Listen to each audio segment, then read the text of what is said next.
உயிரே உறவே தமிழே வணக்கம். அதாவது உலக சினிமாவில் ஒரு சினிமாவை செய்துவிட்டு அதன் இரண்டாம் முறையாக அதை செய்யும்போது அதே டைரக்டர் அதை இயக்குவது என்பது ரெண்டு பேர் எனக்கு தெரிஞ்சு நடந்திருக்கு. ஒருத்தர் செசில் பி டிமில், இன்னொருத்தர் ஹிச்காக். இவ்வளோதான் தெரியும். ஏன்னா ஹிச்காக்குடைய 39 ஸ்டெப்ஸை அவர் கருப்பு வெள்ளையை எடுத்தார். அதுக்கப்புறம் அதையே அவர் கலரில் எடுத்தார். அதே மாதிரி செசில் பி டிமில் 10 கமாண்ட்மெண்ட்ஸுங்கிற படத்தை கருப்பு வெள்ளையை எடுத்தார். திருப்பி அதே கலரில் எடுத்தார். இன்னி வரலும் அது பேசப்படுகிறது.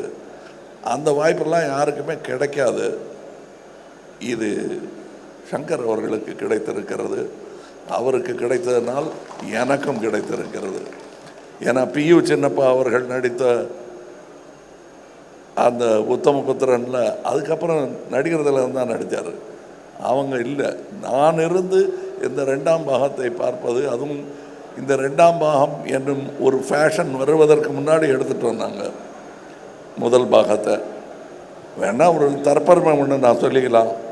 இதே சாலையில் ஒரு டப்பிங் தேட்டர் நடந்துட்டு இருந்தபோது இந்தியன் படத்தோட டப்பிங் போது நான் சொன்னேன், சார் ரெண்டாவது பாகம் எடுத்துடலாம் அப்படின்னு நான் சொன்னேன். அப்போ அந்த படப்படப்பே எங்களுக்கு அடங்கலை.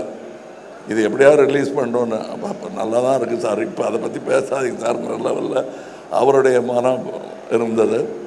ஆனால் முக்கியமாக இந்த ரெண்டாம் பாகம் எடுப்பதற்கு கருவை எங்களுக்கு இன்றும் கொடுத்து கொண்டிருக்கும் அரசியலுக்கு நன்றி.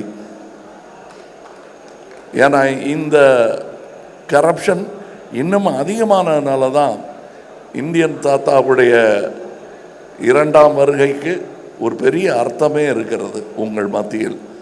அந்த அவர்களுக்கும் இது நல்லவங்க கெட்டவங்க எல்லாருக்கும் நன்றி சொல்கிற ஒரு விஷயம்.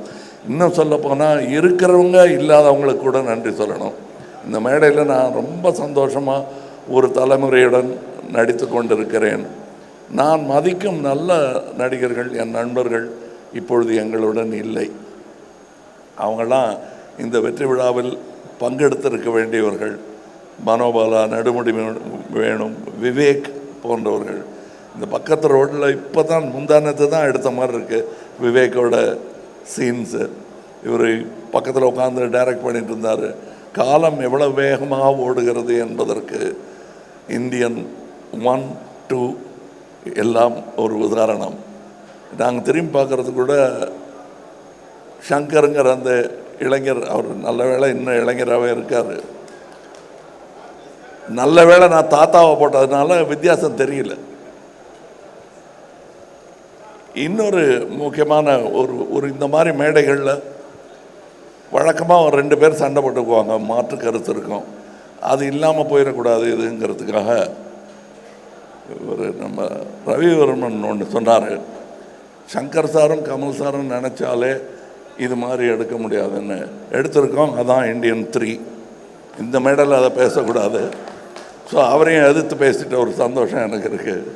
அவரும் தான் சம்மந்தப்பட்டிருக்காரு.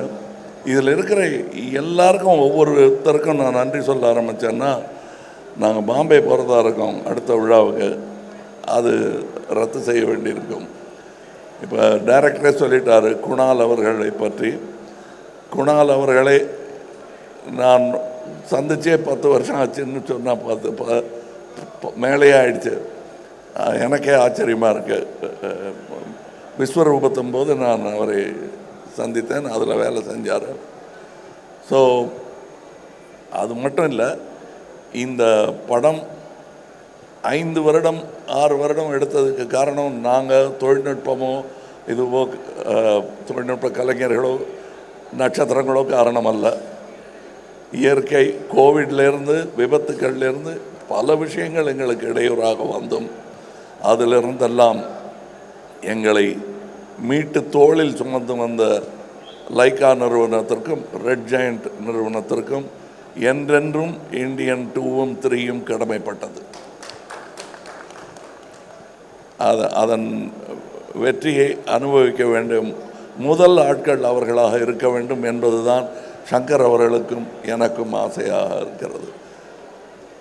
காரணம், அதை எடுத்து அதை ஒரு ரசிகனாக ஏற்றெடுத்த உதயநிதி அவர்களுக்கும் நான் நன்றி சொல்கிறேன். ஏன்னா அவர் இதில் சம்மந்தப்பட்டதுக்கு காரணமே அவர் இந்த படத்தையும் இதன் நடிகனையும் டைரக்டரையும் பெரிதாக ரசிக்கிறார் என்பது தான் உண்மை. மற்றபடி இப்போ இங்கே பேசும்போது சித்தார்த் சொல்லிட்டாரு, அவர் தனியாக பேசும்போதே மேடையில் மைக்கு கொடுத்து பேசுகிற மாதிரி தான் என்கிட்ட பேசுவார். அது சொன்னால் நம்ப மாட்டீங்க. இந்தியன் 3 வரட்டும், அப்புறம் வேணால் கொஞ்சம் நம்பிக்கை வரும் உங்களுக்கு. நானே ஒரு கண்ணை சுருக்கி தான் பார்ப்பேன், நிஜமாகவே என் மேலே இவ்வளோ பிரியம் இருக்குமான்னு. அந்த அளவுக்கு பிரியம் காட்டக்கூடியவர்கள் இங்கே இருக்கும் என் சகோதரர்களும் அப்படித்தான். இதில் இந்த 100%ன்னு சொன்னார் இல்லையா டைரக்டரு, அது எப்படி 100% கொடுக்க முடியுங்கிறத கற்றுக்க வேண்டிய ஒரு ஆள் அனிருத்துன்னு நினைக்கிறேன். ஏன்னா என்னால் ஒரு அளவுக்கு மேலே கேட்டாங்கன்னா, சார் என்னால் முடிஞ்சது பண்ணியிருக்கேன் அப்படின்னு சொல்ல தோணும். அப்படி சொல்லாமல் இருக்கிறது எப்படிங்கிறது கற்றுக்கணும். ஏன்னா நான் எங்கே இருந்தாலும் நல்ல விஷயத்தை கற்றுக்குவேன் வெக்கப்படாமல். அதனால் தனியாக வந்து கேட்டு தெரிஞ்சுக்கிறேன். இங்கே இருக்கும் என்னுடைய நண்பர்கள் எல்லோருமே இந்த படத்தில் சம்பளம் வாங்கிட்டு நடித்தது மாதிரியே எனக்கு தோணலை. சந்தோஷமாக நடித்தாங்க. அதுக்கு வாய்ப்பது மிகவும் கடினம். இதை இன்னும் 20 வருஷம் கழித்து சொல்லிக்கலாம், 25 வருஷம் கழித்து சொல்லிக்கலாம். நான் இன்றை சொல்லிக் கொள்கிறேன். இந்த யாராவது நான் சொல்ல விட்டுருந்தேன்னா இந்த படம் பல சாதனைகளை படைக்கும் என்று நம்பிக்கொண்டிருப்பதனால் அடுத்த விழாவில் விட்டதை பிடிச்சிருக்கலாம்னு நினைக்கிறேன் நான்.